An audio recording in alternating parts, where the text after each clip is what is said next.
नमस्कार मंडळी, आज आपण पौष्टिक नाश्त्याची रेसिपी पाहणार आहोत। त्यासाठी इथे मी 2 कप गव्हाचं पीठ घेतलेलं आहे। त्यामध्ये 2 ते 3 टेबलस्पून चण्याचे पीठ टाकले।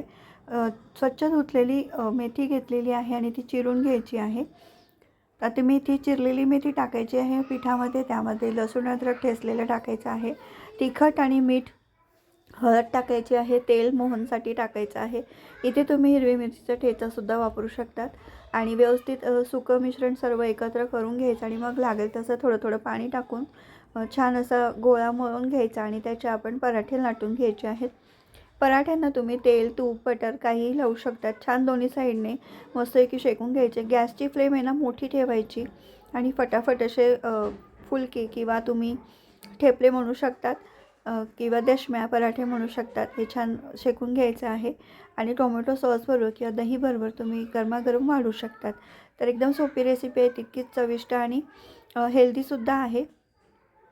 तर तुम्ही सुद्धा ही रेसिपी करून पहा आणि रेसिपी कशी वाटली आहे तुम्ही मला कमेंट बॉक्समध्ये सांगा। चॅनलवरती जर नवीन असणार तर सबस्क्राईब करायला विसरू नका, लाईक शेअर करा। भेटूयात आपण पुढच्या व्हिडिओमध्ये। व्हिडिओ पाहिल्याबद्दल खूप खूप धन्यवाद। थँक्यू।